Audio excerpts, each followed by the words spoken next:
Ultimamente eu tenho recebido muitas perguntas no meu Instagram me perguntando sobre a proteção do Tesouro Direto e se o Tesouro tem a famosa proteção do FGC, e é por isso que eu tô fazendo esse vídeo aqui hoje. Se você também tem uma pergunta, não deixa de me seguir lá no Instagram e pode fazer sua pergunta por lá que eu vou te responder por aqui. Bora enriquecer? CDB, LCI, LCA, LC, quase todos os investimentos da renda fixa têm sim essa famosa proteção do FGC. Aquela lá, sabe, de R$250 mil por CPF. Ela deixa a gente muito mais seguro na hora de investir e de escolher o nosso investimento. Mas esse investimento, Tesouro Direto, a gente diz que é o mais seguro do país, mas só que o FGC não cobre ele. Bom, ele é sim o queridinho da galera, mas não tem proteção nenhuma. E se o Brasil resolver te dar o calote, você sai com uma mão na frente e a outra atrás.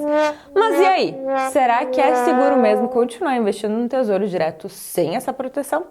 Vamos descobrir isso já. Então, antes de tudo, a gente precisa entender o que é o FGC, que é o Fundo Garantidor de Crédito. Ele é uma instituição privada, não é público, e foi criado para dar mais segurança para o pequeno investidor.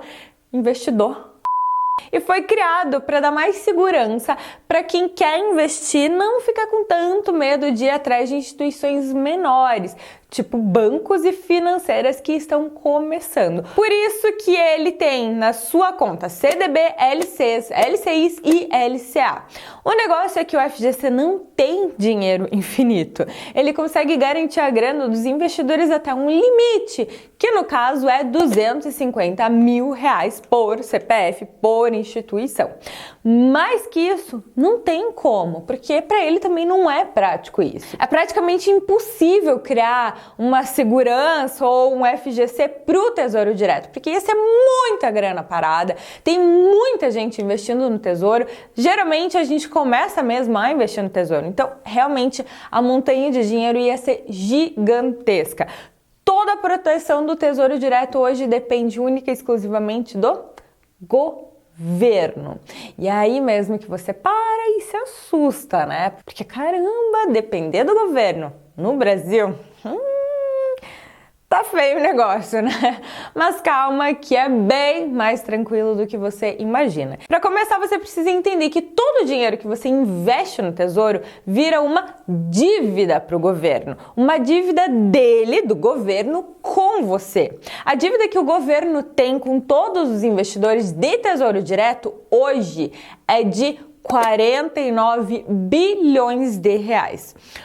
Olhando somente para esse número, parece uma porrada, né? Parece uma coisa gigantesca, absurda.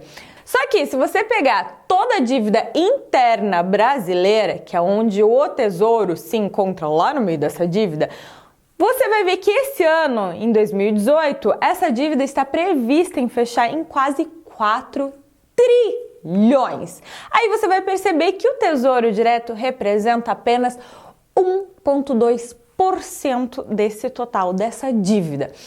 Aliás, essa dívida é bem grande. Ela corresponde a quase 75% do PIB brasileiro. Não essa dívida do Tesouro Direto, tá bom? A dívida interna mesmo. Tem um monte de dívida maior que o Tesouro Direto. Então é isso que eu tô te mostrando. 1,2% apenas corresponde ao Tesouro. A dívida com os fundos de previdência, fundo de investimento, com instituições financeiras, são muito maiores do que com a dívida do Tesouro Direto. Cabem diversos mesmos Tesouro Direto dentro dessas dívidas aí que eu acabei de falar para vocês. Para o governo é muito arriscado também dar calote na dívida interna do país, porque a economia vai ficar uma bagunça, mais bagunça ainda. Toda a confiança que a população tem com o governo, que já não é muita, vai por água abaixo. Então, antes de dar o calote no Tesouro, o governo tem várias outras possibilidades, várias outras alternativas para isso. Então a primeira é dar calote na dívida externa externa, tá? Que eu nem sequer mencionei aqui, ou seja, os credores internacionais. Na história do Brasil já foram vários os calotes com essa dívida. Eu encontrei até um artigo que informou que foram 9 entre o ano de 1822 e o ano de 1990. 9 calotes. É coisa, hein? Isso porque quando a gente fala de dívida externa, as coisas são um pouco mais complicadas. E nesse caso, o país fica um pouco mais exposto ao câmbio, à variação, ao dólar e à moeda que foi combinada para essa dívida, geralmente é dólar, né? E era isso mesmo que acontecia na maioria desses casos. O Brasil perdia a mão nesse câmbio, na inflação, e a dívida não tinha mais como ser paga, porque ela ficava gigante, ela ficava enorme mesmo. Ok, você entendeu então a diferença de dívida interna e dívida externa. Mas vamos dizer que o Brasil já deu calote na dívida externa e as coisas continuam a piorar, tá bom? No pior dos cenários. Já que com a dívida externa já não tem mais jeito, ele já tá devendo para os vizinhos, aí sim ele vai voltar para a dívida interna, aquela que o governo manda, que dá para fazer a gambiarra. É óbvio que gambiarra não é uma coisa bonita, mas resolve um pouquinho aí essa situação, né? A primeira gambiarra que já foi usada muito no Brasil é impressão de dinheiro. O governo é dono da impressora, dono do computador, do office boy que corta as notinhas de tudo que você possa imaginar. Então, se ele quiser mais dinheiro, não precisa trabalhar, não precisa ficar pedindo emprestado, é só ele ligar lá pro Banco Central e mandar a impressora funcionar mais. Imprime aí que a gente quer mais dinheiro. O grande problema é que isso gera uma pequena, grande, gigante inflação. Coisa que no Brasil a gente já tá um pouquinho acostumado com ela, né? Nessa altura, a economia já estaria muito bagunçada, né? A economia interna do país, mas você ainda assim ia receber a tua grana do Tesouro Direto que você investiu, tá bom? Se mesmo assim, se a gente pensando nesse cenário mais pessimista ainda, o governo não tivesse resolvido esse problema, ele poderia mudar as regras dos investimentos. Então, ele aumentaria o prazo para pagar, ele diminuiria um prazo, enfim, ele ia fazer alguma coisa desse jeito.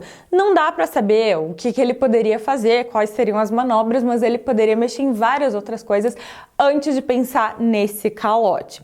O que dá para ter certeza é, até chegar nesse momento, todos os investimentos no Brasil seriam afetados. Renda fixa, renda variável, banco, instituição financeira, privada, tudo! Ninguém ia escapar ileso. Então a gente seria metido numa crise ferrada e, sinceramente, os teus investimentos no Tesouro Direto talvez seja uma das últimas opções, últimas preocupações do governo. Não tem por que ter medo do Tesouro Direto, não tem por que ter medo de calote em dívida interna pública, porque é um negócio sério mesmo. Não acontece isso também da noite pro dia. Então relaxa, você não precisa da proteção do FGC pro teu investimento no Tesouro Direto.